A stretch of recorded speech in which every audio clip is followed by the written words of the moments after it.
ఈ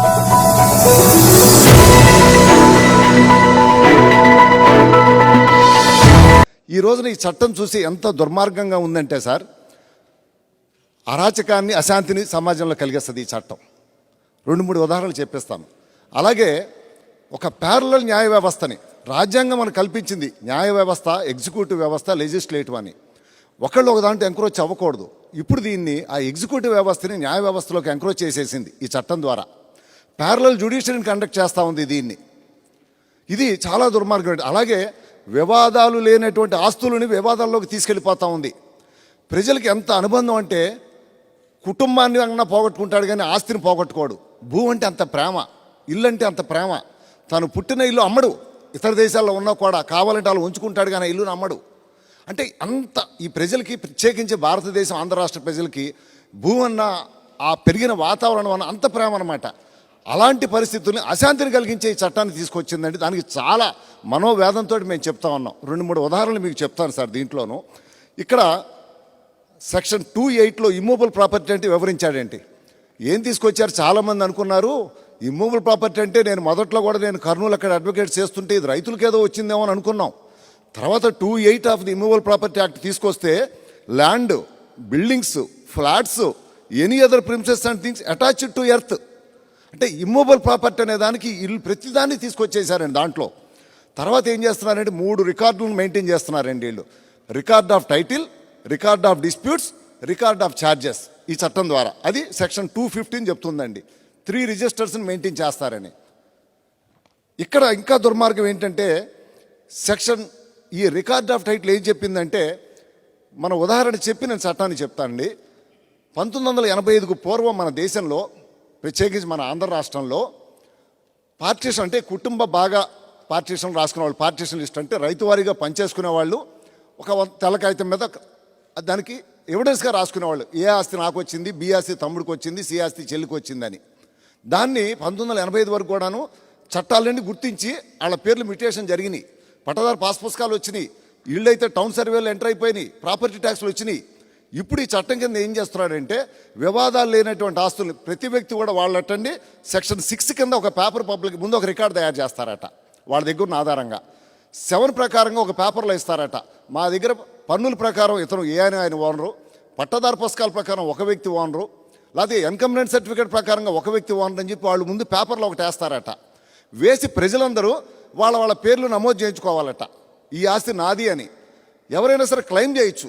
ఉదాహరణకి 1985కు పూర్వం ఒక వ్యక్తికి ఆస్తి వచ్చినప్పుడు, నాకు వచ్చింది అనుకోకుండా నా ఆస్తి బాగా రేటు పెరిగిపోయి ఉండొచ్చు ఏదో కారణాలతోటి, మా అన్నయ్యకి వచ్చిన ఆస్తి పెరిగి ఉండకపోవచ్చు. ఇప్పుడు 85 నుంచి ఎటువంటి వివాదం లేని ఆస్తి నేను ఈ రెవెన్యూ అధికారి దగ్గరికి కలిసి పెట్టుకుంటే, నా మీద ఎవరైనా క్లెయిమ్ పెడితే ఈ ఆస్తికి కృష్ణమూర్తి వారసుడు కాదు, ఓనర్ కాదని కనుక ఎవరైనా పెడితే, నా పక్కనోడైనా పెట్టచ్చు అండి, నా అన్న తమ్ముడే కాదు, నా ఇంటి పక్కడైనా పెట్టచ్చు, లేకపోతే ఒక అగ్రిమెంట్ సృష్టించవచ్చు. పెడితే దాన్ని తీసుకెళ్ళిపోయి డిస్ప్యూటెడ్ రిజిస్టర్లో ఎంటర్ చేస్తారట. అంటే లిమిటేషన్ లేదు దానికి. చట్టం ఏం చెప్పింది, నీకు క్లెయిమ్ ఉంటే 3 ఏళ్లలో చేసుకోయ్యా అని చెప్పింది.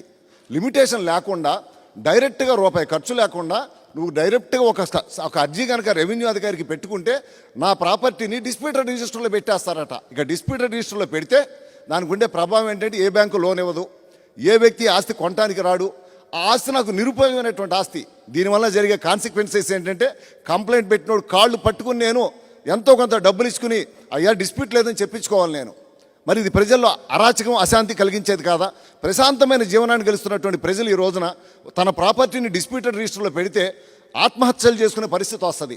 ఈ రోజున కొంత బలమైనటువంటి నాయకులు, బలమైనటువంటి ఒక అరాచక శక్తితో అతని దగ్గరికి వెళ్ళి ఏ రకంగా వాడు ఇచ్చిన డబ్బు నేను తీసుకుని దండం పెట్టుకుని నేను బయటికి రావాలి అంటే, భూమి మీద ప్రేమ ఉన్నటువంటి వ్యక్తులందరికీ కూడా నేను అరాచకం కలిగి ఎప్పుడైతే డిస్ప్యూటెడ్ రిజిస్టర్లో నా ప్రాపర్టీ ఎంటర్ అవుతుందో అప్పుడేం చేస్తారు, డిస్ప్యూటెడ్ రిజిస్టర్ వెళ్ళిన తర్వాత ఒక జాయింట్ కలెక్టర్ క్యాడర్ ఉన్నటువంటి appellate authority, land titling appellate officer LATO అని ఆయన దగ్గర విచారిస్తారట. ఆయన ఎవరు, ఒక retired joint collector or served joint collector cadre అట్టండి.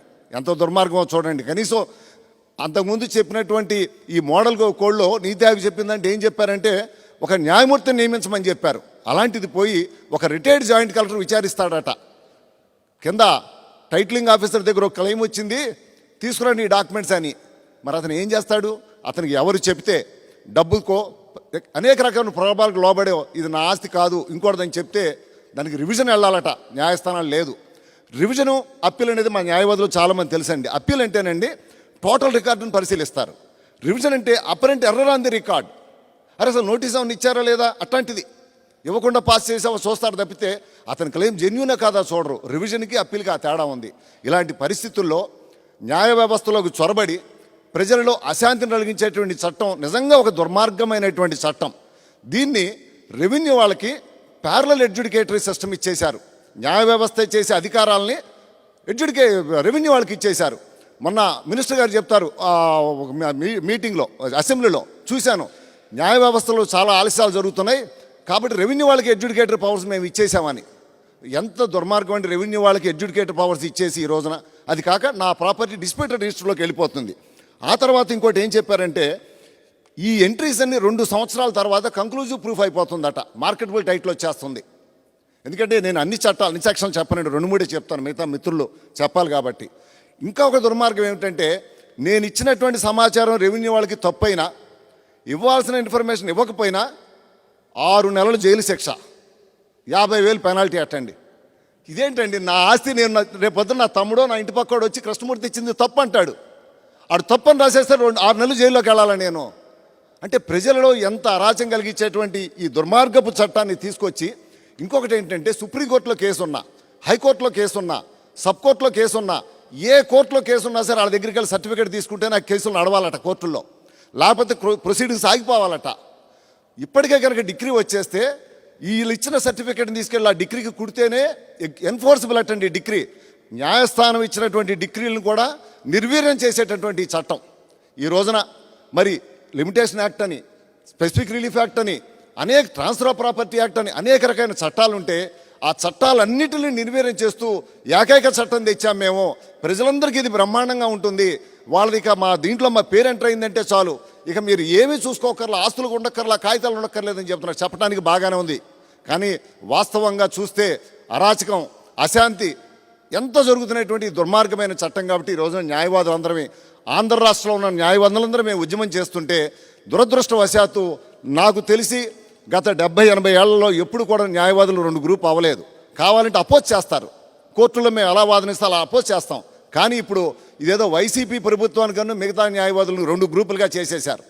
ఈ రోజున మేము ఇక్కడికి 200 మందితో రావాల్సి ఉంటే జనరల్ బాడీ మీటింగ్ కాల్ఫర్ చేశారు. నాకు కంటిన్యూస్గా వీడియోస్ వస్తున్నాయి, సార్ హాల్ అంతా నిండిపోయారు సార్, చాలా సీరియస్గా ఉంది, మీరు వచ్చేయండి సార్ అంటారు. లేదు, అంతకంటే ముఖ్యమైన పనులు నేను మనకి పవన్ కళ్యాణ్ గారు జనసేన అధినేత మనకి ఇచ్చారు, వారి నోటమట ఒక మాట వస్తే చాలు రేపు ప్రభుత్వాలన్నీ వణికిపోతాయి, అది మీరు మేనేజ్ చేసుకోండి, ఇక్కడ మేము చేసుకుంటాం, లేదంటే ఈ రోజున బెజవాడ భారత స్టేషన్ నుంచి 200 మంది రావాలి సార్, రానికుండా మిగతా మా వాళ్ళందరినీ అక్కడ ఉంచాం.